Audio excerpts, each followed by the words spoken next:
Muito bem, estamos de volta com o canal Professor e a Doutora. Hoje com um tema muito bacana e que tem aparecido demais no escritório da doutora Emanuele. Uso capião. Roda a vinheta.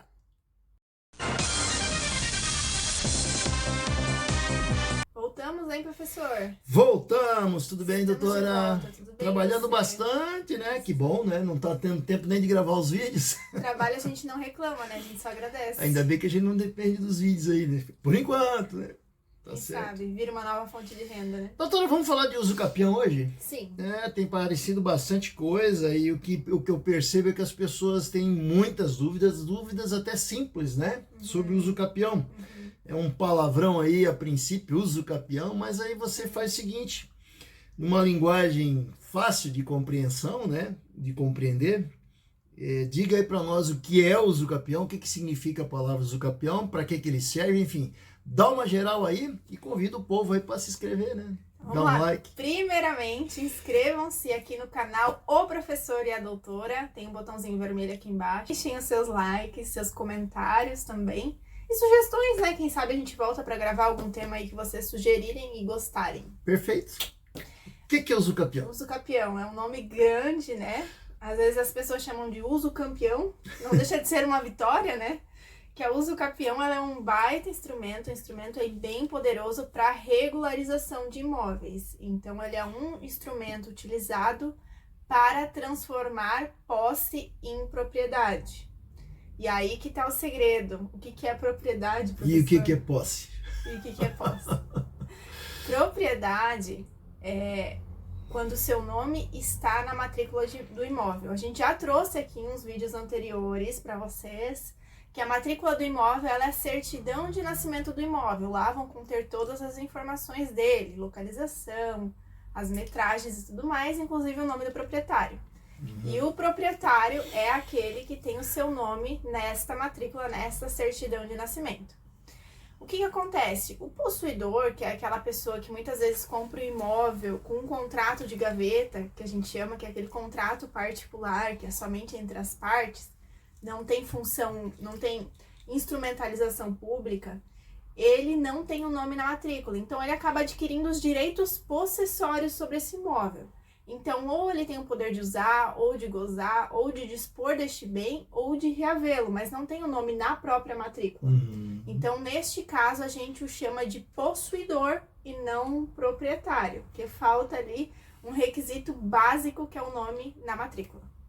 E por que tem tanta gente procurando aí nas últimas semanas? Que a pessoa está com medo de perder o que tem, o que, enfim. Exatamente. Acho que as pessoas estão ficando um pouco mais conscientes da regularização, da importância disso, de sair da posse e tornar-se proprietário, é isto? Sim, exatamente, professor. Porque o imóvel que ele é irregular, além de estar desvalorizado no mercado, né? Então você vai vender abaixo do que realmente ele vale, traz uma insegurança jurídica para esse possuidor, de a qualquer momento bater um oficial de justiça lá na porta dele e falar assim, ó, esse imóvel não é do senhor.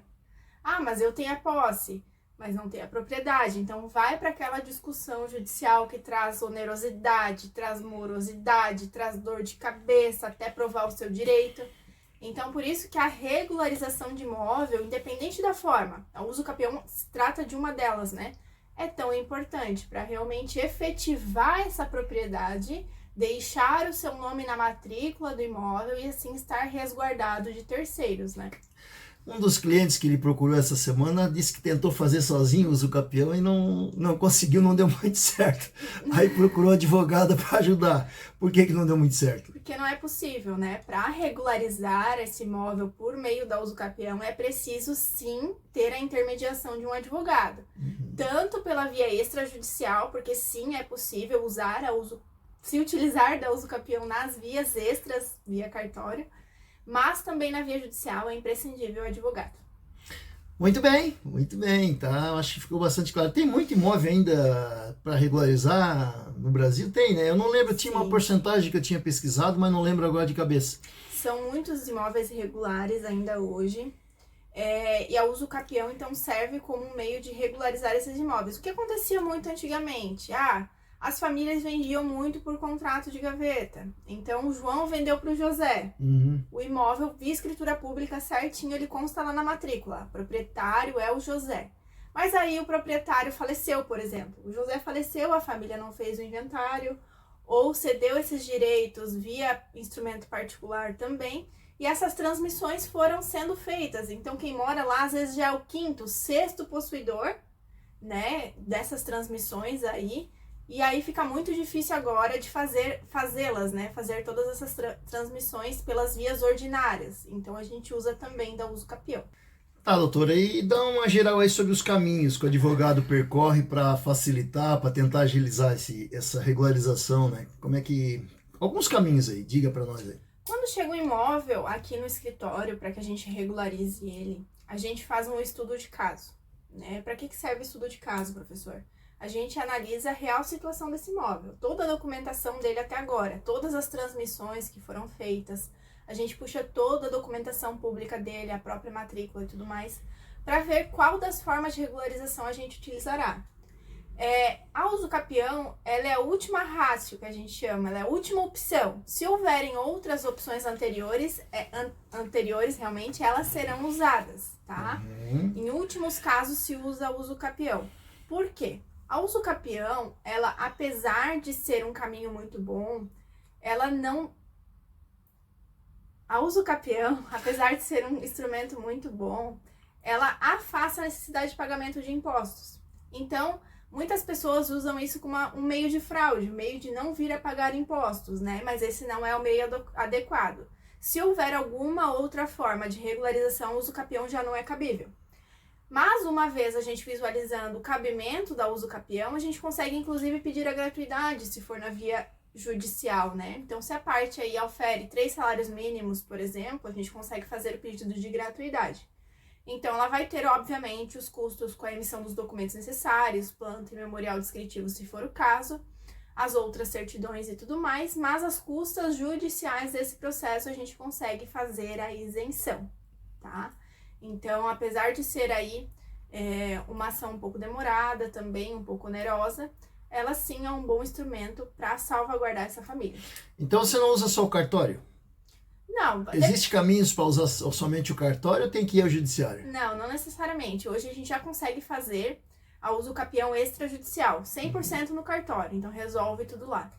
A única questão é que fazendo todo esse trâmite, se houver aí alguma manifestação contrária de um confrontante, por exemplo, um vizinho, a gente vai ter que remeter para as vias judiciais. Então, daí vai ter que buscar o socorro do Poder Judiciário. Mas, em geral, sim, já fizemos, inclusive, uso capiões no extrajudicial e é muito mais rápido. Existe um prazo, um tempo? Depende muito de caso a caso? Como é que existe uma média de tempo? Entrega um processo de uso capião hoje, há quantos dias, quantas semanas, quantos meses, enfim? Acaba variando muito, né, professor? Primeiro, em razão da via elegida pelas partes. Se for no extrajudicial, é um pouco mais cara, porque não tem gratuidade, mas ela é mais rápida. Então, a gente consegue aí até 6 meses, 1 ano, concluir um processo de uso capião no extra. Se for no judicial, aí sim, vai depender do gabinete em que cair o processo e tudo mais, e acaba sendo um pouco mais demorado. A gente já fala de alguns anos de tramitação. De qualquer forma, tem que iniciar em algum momento, né? Exatamente. Quanto antes, melhor, né? A partir do momento que finaliza o uso capião, todo o processo, aquele imóvel realmente passa a ter um dono, passa a ter um proprietário, legalmente constituído, via registro em cartório, tudo certinho. Ele pode vender, pode fazer o que ele quiser com aquele imóvel, é isso? Exatamente, professor. Assim que o juiz sentenciar, vai ser expedido esse mandado de averbação para o registro de imóveis, de registro, e vai passar a constar o nome, né, do cidadão como proprietário efetivamente desse imóvel, porque aí o juiz sim vai ter reconhecido o tempo de posse, mediante provas juntadas, como IPTU pagos por essa pessoa, o próprio contrato de compra e venda particular, se houver, e, enfim, outros documentos, fotos, inclusive, que a gente utiliza para mostrar que aquele imóvel era de posse daquela família. Enfim, a partir desse momento, você passa a ser proprietário efetivamente do imóvel, com muito mais segurança, inclusive. Antes disso, o cidadão pode fazer e negociar o imóvel também via contrato lá de gaveta que você falou, é isso? Sim, assim não há obstáculo com relação a isso, né? É possível continuar transmitindo riscos de quem compra e de quem vende. Particular. Desculpa interromper. Riscos de quem compra e de quem vende. Os riscos são os mais variados possíveis, né?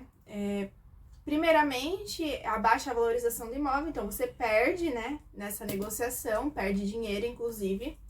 E este imóvel aí vai ficar nessa cadeia informal de transmissões. Então, amanhã depois você pode ser demandado para alguma prova em algum processo, porque em algum momento alguém para o futuro vai ter que regularizar esse imóvel, né? Então, fica dependente disso também. Não tem como prever um custo final, né, efetivo desse processo todo para um suposto cliente. Depende do que isso, depende de quais são os impostos que tem que pagar, processo, o que tem que pagar, o que o cliente paga de cara, por exemplo. Então, vai depender muito do tamanho do imóvel, né, e do valor de mercado desse bem. É proporcional, quanto maior o valor de mercado do bem, mais caro as custas ficam, né? A princípio, o que ele terá que desembolsar é os honorários do advogado, e aí vai depender de cada profissional, da proposta de cada um. Vai depender as certidões que serão emitidas, né? A certidão de matrícula atualizada do imóvel, as certidões dos proprietários, né? De inexistência de ações possessórias também. Além disso, as custas processuais, se for o caso, se for na via judicial, que é 2,8% do valor da causa. Só lembrando que o valor da causa corresponde ao valor do imóvel. Né? E aí, ao final, também os registros e averbações necessárias lá no registro de imóveis quando finalizar o inventário. Além disso, a gente sugere ao cliente que faça também com o nosso topógrafo de confiança a planta e o memorial descritivo do imóvel, que vai demonstrar a localização desse bem, as metragens, confrontações com vértices e tudo mais, para que a gente consiga delimitar exatamente a localização e os detalhes deste imóvel e que fique mais fácil para que o juiz sentencie. Então, a gente consegue diminuir o espaço de tempo dentro do processo.